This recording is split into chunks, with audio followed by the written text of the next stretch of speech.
uma alegria ter você aqui com a gente. Eu já quero fazer um pedido para você logo no começo. Você já segue o nosso canal? Já tá curtindo? Não? Então segue aí, curte esse vídeo, compartilha com as pessoas, porque sempre o conteúdo que a gente traz aqui é muito bacana e com certeza vai ajudar muita gente. Mas eu sei que você tá aí curioso para saber que a gente entre logo nesse assunto, né? Então vamos lá. Padre Pitico, nós temos no Brasil 8 cardeais, sendo 7 votantes, porque Dom Raimundo está com 88 anos, ele pode ser votado, mas não pode votar. Como algum deles tem probabilidade de pelo menos... É um risco muito grande falar de probabilidade deles, né? De repente ele me aparece lá no balcão da Basílica Vaticana, imagina que... Mas eu penso que nós temos alguns cardeais que tiveram serviços, não é? No Vaticano e que começam a aparecer em listas aí que vão se falando na internet, não é? Então nós temos, por exemplo, o Dom Sérgio, que está entre aqueles cardeais que colaboravam com o Papa nas decisões, não é? Ele é citado pela imprensa de lá. De lá, por conta de estar nesse grupo, então ter essa referência. E depois nós vamos encontrar o Dom Odilo, que, vamos dizer, já tem uma caminhada, né, como cardeal, está na maior arquidiocese da América Latina, do mundo tão grande que é São Paulo. Então, os desafios que tem ali e, ao mesmo tempo, a experiência dele no Vaticano também, não é? Porque ele também foi da congregação agora de Castério dos Bispos, né? Ele trabalhou lá. Então, ele tem um trânsito, ele fez parte de diversas comissões no Vaticano, né? Porque os cardeais também são convidados a participar, se não é o prefeito, né, do dicastério, mas ele está em outras comissões que participam. Então, ele também participou. Dom Arani tem essa participação também, não é? Já teve essa participação nessas comissões, então... Dom Arani tem uma beata que falou que vai ser papa, você viu? Teve? Agora não sei, né? Beata não é evidente, né? Então... E depois, acho que... O Dom Jaime, que é o presidente da CNBB, então é um nome também que tem uma cultura muito grande. O Dom Leonardo, o cardeal da Amazônia, né? Então, pensando no desafio ali da Amazônia, foi 2 vezes secretário-geral da CNBB, né, que é a maior conferência de bispos do mundo. Então, são elementos que vão aparecendo ali, né? O Dom César, né, que é agora o Paulo César, de Brasília, que é o mais novo, né, desse grupo. Ele tem um probleminha da idade, né? 57 anos, muito novo, né? Muito então, novo, né? Certamente um papa assim, muito jovem. Mas você sabe que é igual eu falei aqui no começo, vocês é clérigo, não pode manifestar. Mas o Dom Paulo César seria bacana, porque ele já almoçou com a gente na comunidade, a gente já tem ele foto conhece, junto. padre, ele campanha. Não adianta a campanha que ele vai chegar. Eu não posso falar desse, que eu tenho uma foto com o Tolentino, eu tenho... Então, não posso ser barista. Ele tem com um monte, eu só tenho com o Dom Paulo, minha chance. Não, mas eu penso assim que a gente pensa enquanto igreja, que eu acho, que você falou que é bonito, né? Porque a gente fica ali, na hora que sai a fumaça branca, a gente já fica na frente, não para, agora eu quero enquanto não aparecer. Independente de quem apareça, a gente faz festa, toca sino, fica alegre, feliz, porque vai ali, o vigário de Cristo está ali. Então, eu acho que isso que é importante, isso que é muito bonito, né? Então, o senhor falou aí de todos esses nomes, né? E tem o emérito, né, da Congregação da Vida Consagrada, né? Que também mora em Roma. Que mora em Roma, está há muito tempo. Que era de Brasília, né? Ele era cardeal de Brasília antes de ir para trabalhar em Roma e ficou muito tempo lá. O Dom João Avis. Esse tornou emérito. Bom, agora nós vamos começar aquilo que você esperava. Nós vamos colocar aqui agora aqueles que, segundo os especialistas, principalmente os vaticanistas, consideram aí os papabili, né? Fala, né? Sim, eu não sou isso mesmo. E que provavelmente não vou jogar praga, né? Mas talvez não seja nenhum deles também. Nós vamos falar aqui. Mas se for, padre, nós vamos fazer um corte. Se for, nós vamos fazer um corte que o padre falou, tá vendo? Né? Não, a gente, é claro, aqui nós fizemos um apanhado de sites sérios, é claro, porque especular, todo mundo especula nessa hora, né? Só antes de entrar, para não falar que a gente não fez as perguntas, tem mais uma pergunta aqui que foi feita. Se o senhor sabe como que é, depois do conclave fechado, a rotina deles lá dentro, tem alguma... Intervalo?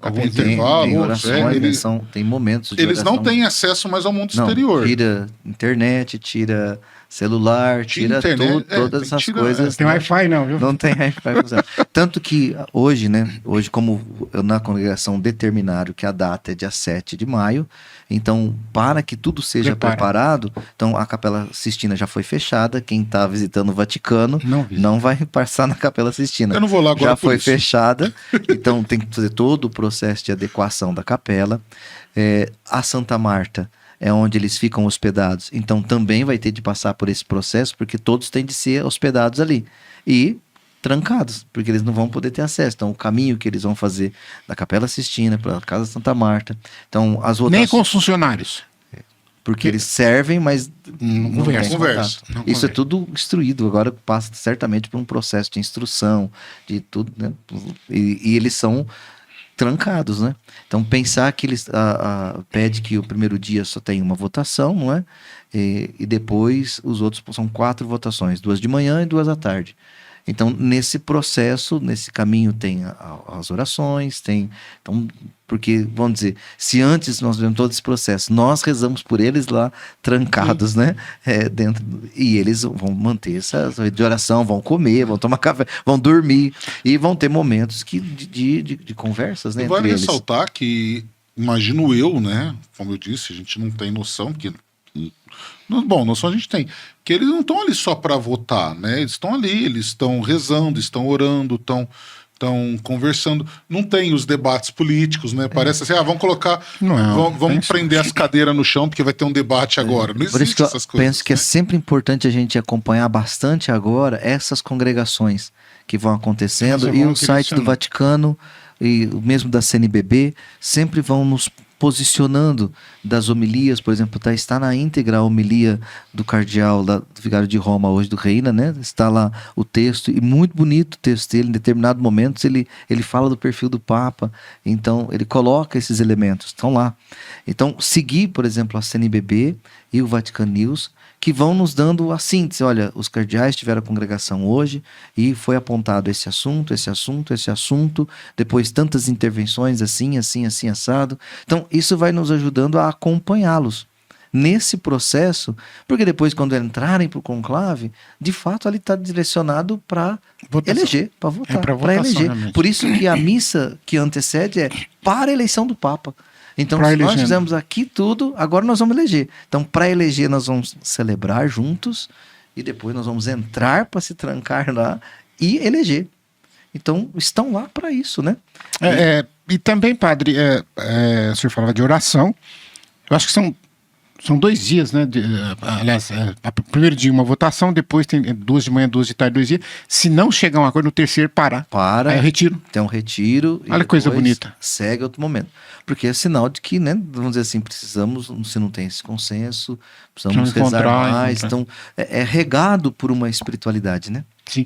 E também, uma outra coisa que eu queria que o senhor confirmasse, 2 coisinhas que eu queria que o senhor confirmasse antes da gente falar os nomes aqui. Você vai ver aí a fotografia direitinho de qual é o nome que nós vamos estar falando, que poderá um deles ser o nosso Papa. Primeiramente, que a primeira votação, ela claro que ela já direciona caminhos, indica caminhos e tal, mas que seria também muitas pessoas usam, porque sabe que na primeira votação ninguém vai atingir os 89, é muito difícil. Então, para homenagear pessoas que às vezes já são eméritos ou alguma coisa nesse sentido. Então, queria que o senhor confirmasse isso realmente para nós, se isso acontece. É uma das coisas. E a questão de terceira via depois. É uma questão de, vamos dizer assim, pensar daquilo que sai, do que vai sendo falado, e que alguns desses que trabalham, estudando o concílio, o conclave, e procurando informações, indo, né, de um cardeal para lá, de um cardeal para cá, de um cardeal para poder tirar alguma coisa. Estourando a coisa de retalhos. Nesses cardeais já estão eméritos, não, o senhor não vai mais, mas quando o senhor for, que lembrança que o senhor tem? Daquela que aconteceu. Então aí de repente começa a escalar, porque esse pessoal vai atrás, né? Vai criando caminho para ter informação. E aí vem essas informações, não é? E que certamente seria como nós também, nas nossas eleições para algumas coisas, aparece um monte de nome. E aí nós vamos ter que pensar melhor, né? Vamos ter que pensar melhor, porque não vai para todo mundo ser votado desse jeito. Porque ele nunca vai chegar em 2/3. Então, né? Então, por isso que acaba tendo essa como uma homenagem, principalmente esses que ocupam esses cargos, né, de destaque no Vaticano, né? Então, eles acabam sendo mais visualizados, não é? E outros em determinados continentes, em determinadas Não mais dioceses do conhecidos. mundo, pela presença, pela fala, não é?